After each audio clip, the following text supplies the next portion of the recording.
So in this video, I want to talk about the importance of mental health on our farms. So both talking about my personal experience with mental health on farms and the safety element involved, and really to highlight the importance of the Mind Your Head campaign.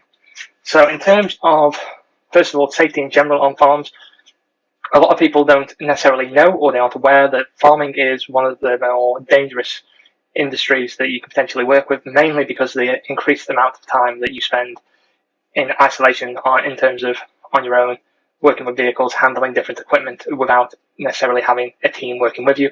This is normally more apparent in the small family farms or even the small company farms. For example, where I used to work around a lot of poultry farms, and the poultry farmers, some of these farms or units would be involving large teams, two or three members of staff is classed as a large team in some poultry farms and poultry sites.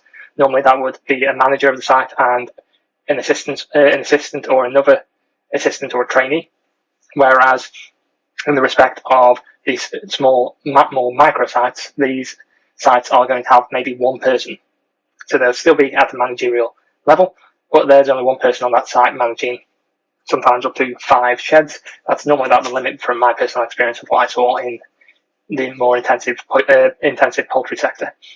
Now, the element of working on your own, if there was ever let's say a health risk where you potentially have injured yourself or have got stuck somewhere, the chance of potentially causing an exaggerated work-based injury because of that isolation. So, for example, you've injured yourself by you might have forgot your phone in the office, and then you going into that shed or environment and you've tripped, you might have banged your head. It's relatively possible it's a minor injury, but that is exaggerated by the fact that you're isolated. Now, the main thing with a lot of farm-based injuries, so injuries, for example, with either an error in equipment use rather than mishandling of equipment, although there will be some cases where this might be through mishandling. What can happen is sometimes it will just be a general mistake. There's a large amount of case studies where just certain errors or unfortunate circumstances that have befallen certain farm handlers and certain farm workers, for example, leaving the handbrake off a tractor or off a car and then getting involved in an accident that way. Or looking at injuries where you're in a position where within that farm environment there has been injuries based on mishandling or uncovered PTO shafts, which have been either where they've turned back on or they haven't been suitably turned off, and as a result they turn back on through error, so mechanical error, and that then causes the person to get caught in a situation where it causes serious and often highly damaging lifelong injuries to that particular individual. Now, in terms of the other elements, in terms of farm safety and the other part of the Mind Your Head campaign, the main things to consider are the fact that a lot of farm workers work in a more isolated field than what we conventionally view it as. Sure, they have these large, perhaps large estates that be working with maybe livestock or working with these really large machines, but they might not be seeing many people throughout their working day. They may not see many people throughout their working week, or even within the month or the year. That sense of isolation and that sense of more of a lack of community, in terms of what we normally get from working within peer groups in different working elements, can have a damaging impact on mental health. It doesn't give people the opportunity to talk to different peers, to talk about their problems, talk about what stress they're going through, and often this involves the person taking it on themselves.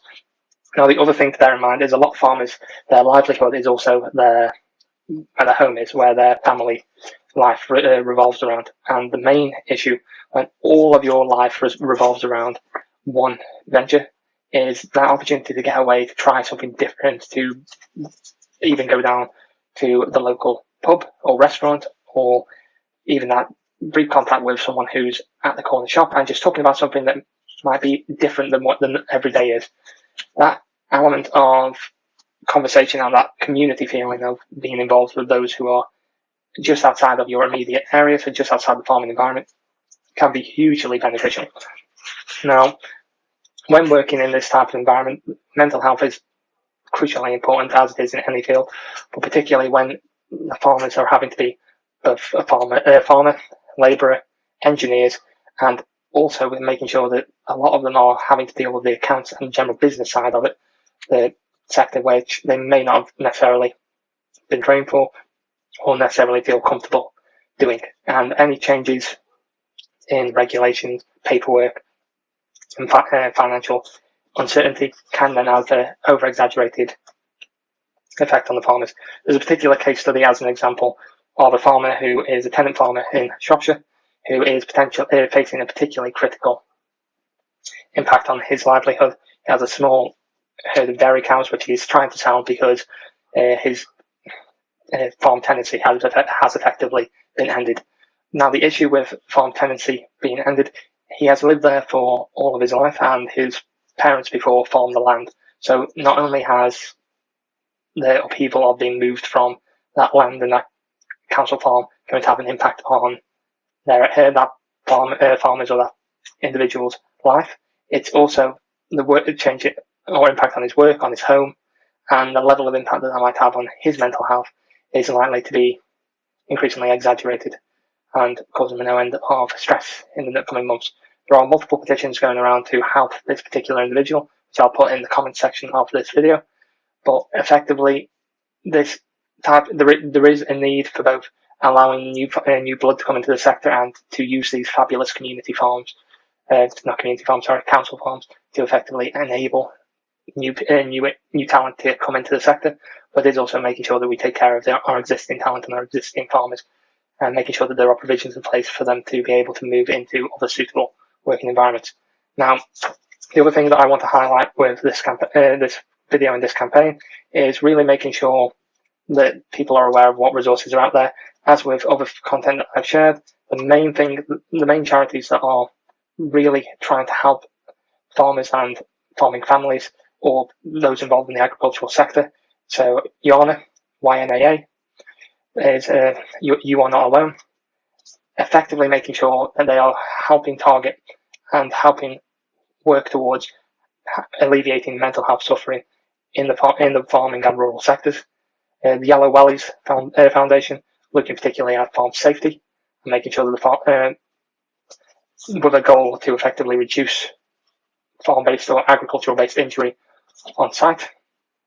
And then you have other groups such as the Farming Community Network, which are there for more community support. So if people can't get off the farm or haven't got the opportunity to go elsewhere, they can still engage with a community of their peers and effectively help each other out by talking about different elements. So all of these charities have fantastic resources to help with general farm safety, mental health, and that sense of community. But the main thing that you can do is effectively talk about this on-farm safety and farming mental health. My personal experience when I was working in a more contract-based role, working for an agricultural company, the main stress in my daily life was heavily based on commuting. So travelling anywhere between, some days it'd be very little, 10 to 20 miles per day, to anything up to 100, 200 miles per day, and then going back and forth between different sites. And the level of fatigue that effectively sets in by moving from multiple sites and working within different areas. The other thing to bear in mind with that type of environment, I was lucky enough to live in a small group of other contract workers to effectively be able to talk about my day and just have a conversation with family and friends. And equally, the community structure of the working environment that I was in enabled a more communicative environment. So I could talk about what went well, what didn't go well, and have a bit of a laugh about my day. Whereas making sure that that element of communication, that element of camaraderie can still occur. And in terms of what we can do to help out other groups and other individuals, is giving them that opportunity to work in those different, when they're working in those different environments, so they can communicate with other people as well.